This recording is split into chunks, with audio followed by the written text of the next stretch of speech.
the dagger is spreading around to the Vikings It would do as a lot. well, and the Beatles. Well, regardless, guys, we're getting into game number 3. Once again, Gribby and Kendrick, take it away. All right, here we go. My Insanity on the left-hand side. Nurk on the Tassadar, Crosby on the Kel'Thas. We have Bloomby once again rocking the Heroic Dwarf, and Whoopi, of course, on the Uther. And just one player left, and that is, of course, there we go. We have Darkmok here on the Sylvanas. First time appearance here. Yep, very trending hero these days. Able to... Oh, Eric down already. Poor Eric. Feels bad, man. Feels really bad for Eric. And Yeah. Belok and Olaf, they really like that guy. Yeah, they really do. So we've mentioned that going for the Vikings is a very bold move against Kel'Thas, against the likes of, Sylvanas as well, because her Black Dagger will do a lot of damage, especially in late game after level 16, making everybody invulnerable. Vulnerable, pardon me. Can they get Crosby? There we go with the... And now we see that Lunar Flare frontline stunner into Perfect action. execution. And I really like that he went in with a Burrow Charge first, because it's the most reliable stun that they have available from great range. And then they followed up with everything they had, Impale, Lunar Flare, and there was just no getting away for Kel'Thas here. The cool thing too, when you open with Burrow Charge, you get an auto attack, then the Impale, another auto attack. It just guarantees a lot more damage than some kind of long range poke Impale, you know?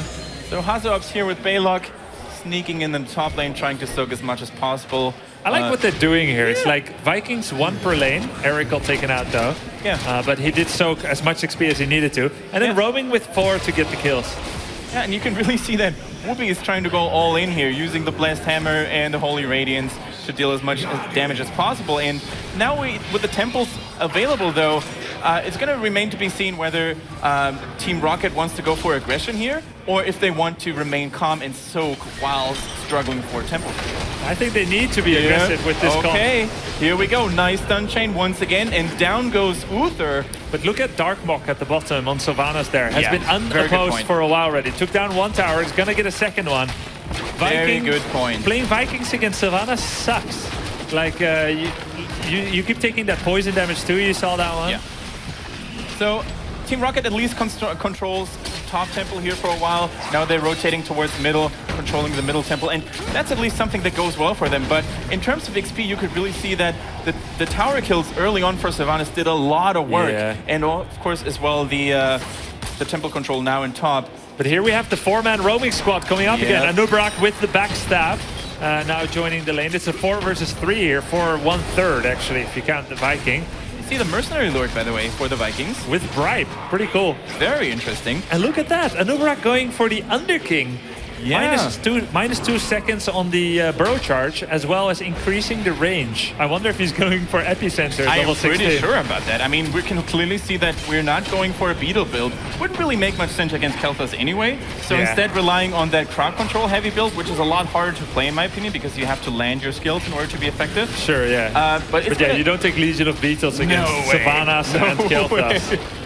Wow, Don't want to do that. 7 already, taking down that fort there. Sylvanas uncontested, the dream for Sylvanas players all over the world.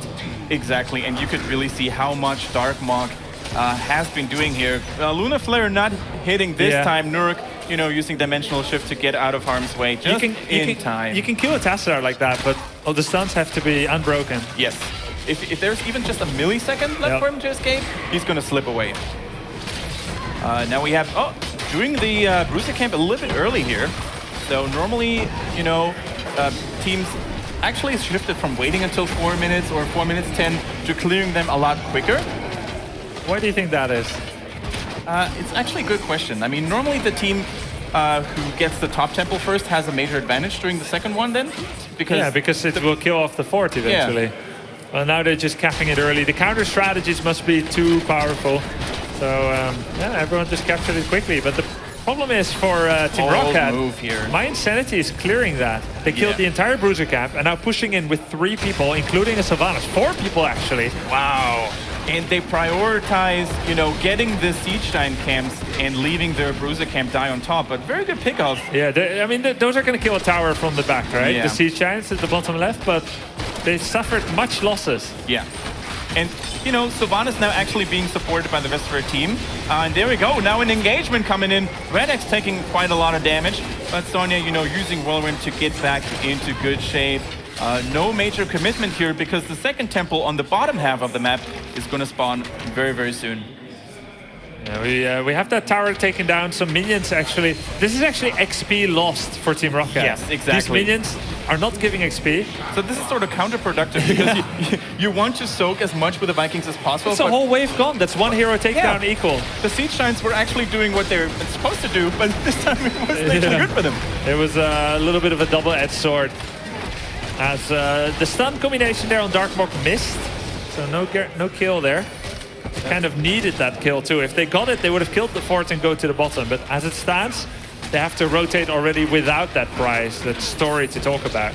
Bottom temple now pew-pewing towards the base of Team ROCCAT, and they're almost 10. I think they're getting a lot to the heroic abilities a lot sooner than Team ROCCAT will if they keep it up. So now they're in position. Crosby is on the run. He's definitely the most wanted. The Impale gets through. Follow up by Lunar Flare.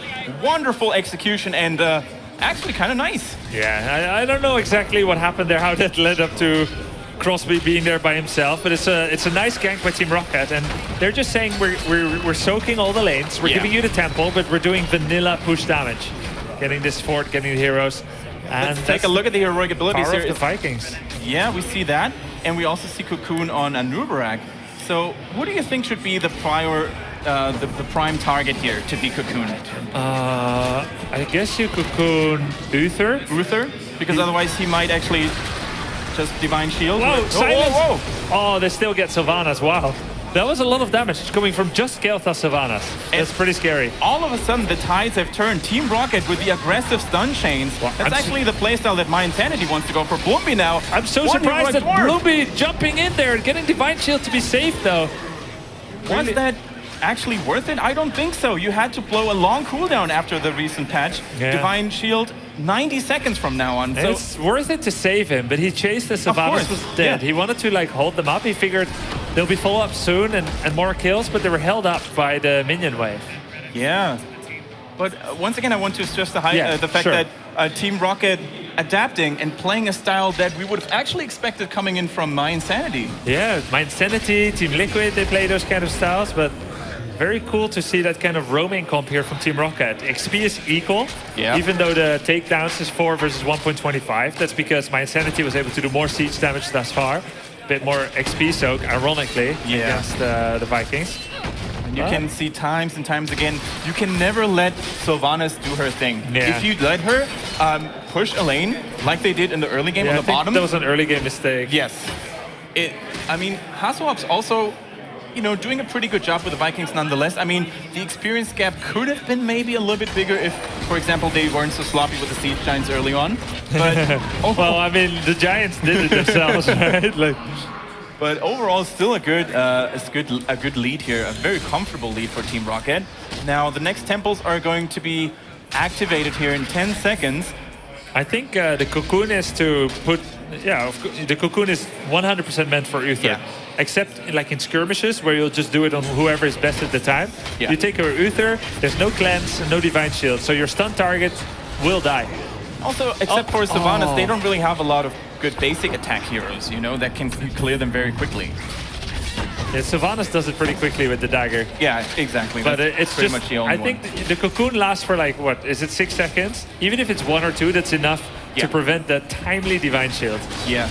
Also, now we can see a major engagement. ROCCAT going in with a bird charge. Crosby in a little bit of a pressure situation here. Gets done, gets blown away. And this is Team ROCCAT now on the march. They are on the warpath, charging in towards Nurok, who of course is very slippery, but is it going to be enough? Perfectly executed. They're going to get him. Prescience though.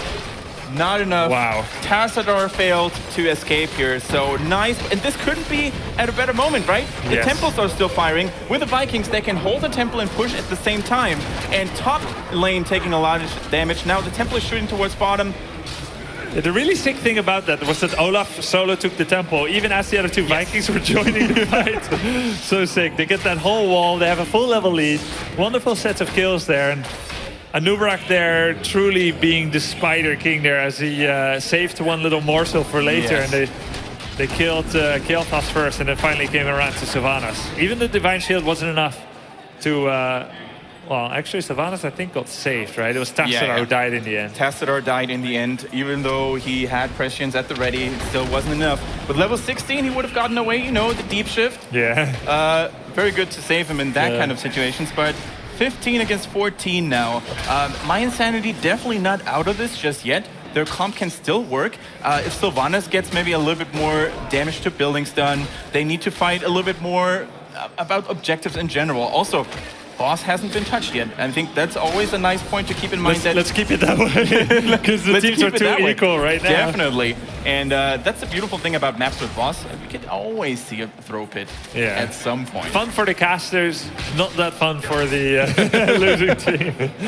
And fun for the viewers. Absolutely. Jump, Mystical Spear, Spell, Shield, Ice Block, and that Overflowing Light. Yeah. We're going for the Shrink Ray here at 13. To probably, you know, keep Sonya a little bit at bay. Also use it on Jaina potentially if she exposes herself a little bit too much. Really liking the Anubarak play so far. Like it's such a it's getting so much value this game. Not only is it mechanically really well done, but also the talent choices have been matching the playstyle and the counter strategy extremely well. That's what I like about it, and I really wonder if he's going for Epicenter now. It's actually not a great talent. It's more like funny. 85% bigger impact area and damage. But the damage isn't that good, so that part is like, eh. And then the impact area is like, do you want to get like a 4-man under Kingston? Yeah. And I mean, after all, you have to rely on Tyrande as your solo backup support.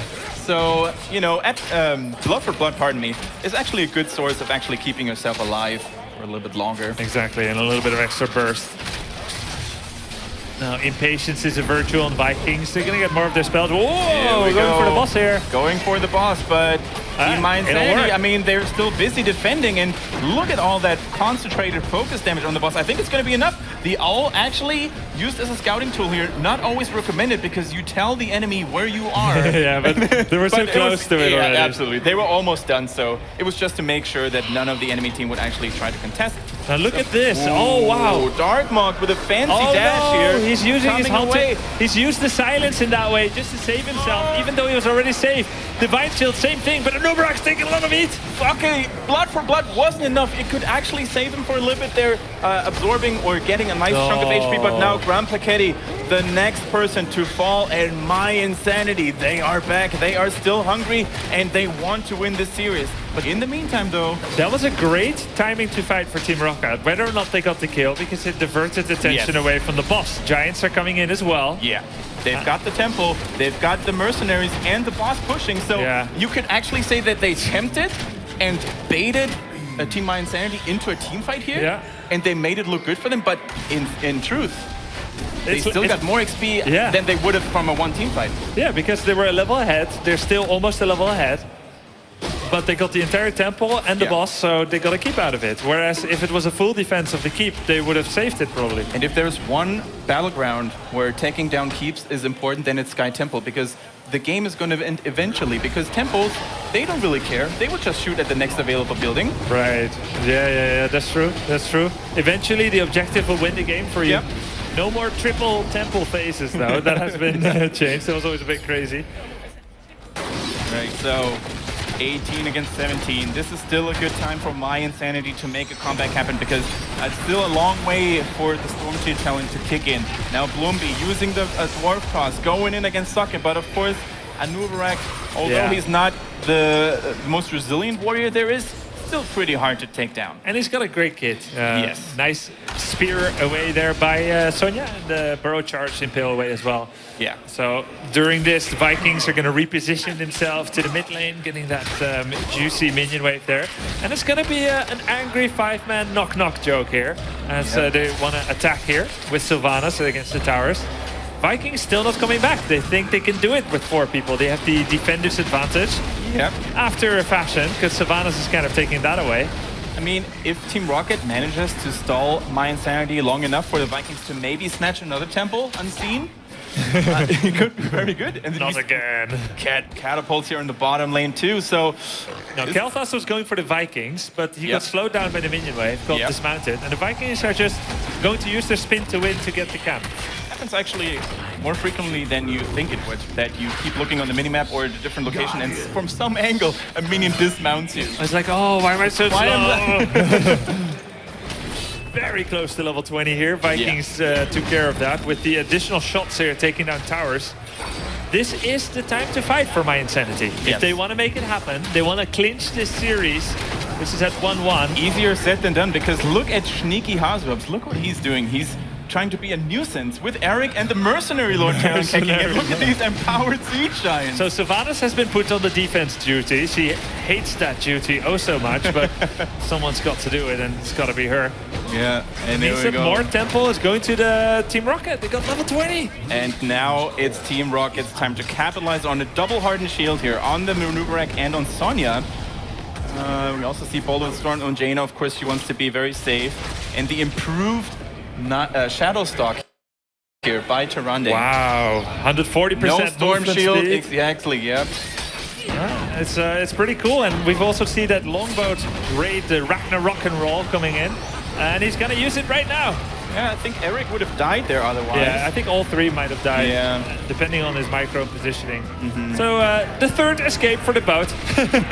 There's the running, there's the jumping, and then the boat. Now he's coming out of that. Is he gonna die there? Bloomby dodging a Luna Flare, Impale. Now Whoopi is in a little bit of trouble here, getting chased down by Team Rocket. But Hardened Shield has been used on Soccer, so he's gonna be a little bit more fragile on that at Nubarak. They're gonna let this Temple go. it's just one temple as well. Yeah, look at the heroics. It's 3 down against 0, so You Team should Rocket definitely should not. avoid a fight. I agree, Grubby. But are they going to lose a keep? I think yes. So you really have to sort of assess how much My Insanity is going to commit to this temple and who's holding it. In this case, it's Murden, of course. And they're not even going to get the keep. Yep, The magic of Not the enough. temple sleeps. So Insanity would love to finish that off, but the minion wave is in the middle, so it's too risky to do it right now. Speaking of risky, Eric. Limit on the edge, look at that! Oh my god, the juke could have actually been real. The jump is now activated though, and Bloomby, you know, he's like, nah, I'm not gonna chase that little Viking. Yeah, I think it's sympathy, right, for another small of stature man. But also I really liked how Hasu-Ups used the path very unpredictable, you know, going in the bush and then turning right abruptly. Yeah, and going through the boss, like, wake this boss up at your own peril. Now look at the Vikings. The way a Vikings player would like to play to get maximum damage is to jump in on someone, do a triple spin to win on a backline assassin, and then jump to save yourself from the counterattack, and then go into the boat. Oh, now Olaf is the one who's getting burst down, and nice jump here, dodging the explosion from the living bomb. And whoa, they started the boss. They figured if this Viking chase takes even 5 seconds more, we've got it. Yes. And, you know, we've got pretty much all heroic abilities available except for Sonya's Wrath of the Berserker. This is crazy, though. Like, My Insanity is starting this. They have Force Wall, though. Yeah, they have Force Wall, and they know that not all Vikings are assembled yet. So they're like, okay, guys, you want to split push? Well, we take the boss in the meantime. But it's crazy to do this when you know the opponent is there. They're in such an awkward position. Bruiser Cap pushing in for Team Rocket at the top keep. Force Wall already been used. Wow, it might have actually been a little bit too soon, and now This they is don't have crazy. the damage. Oh, the AoE's been coming in. Now everybody wants to cap that boss. Everyone get in here. This is an extremely powerful fight. It looks like Team Rocket is dominate, though, because they haven't been poked by the boss all the time. Kills are falling, and this could actually be game. Nice throw pit. Well done. Did we jinx it, Grubby? What? Did we jinx it? No, it was obviously not going to They work. brought this upon themselves, didn't they? Yeah. I mean, whoa. Well done, Team Rocket. They started the boss, hoping Vikings will get chased, disengaged, and the result was that somehow My Insanity felt compelled to finish what Team Rocket started. There was no reason.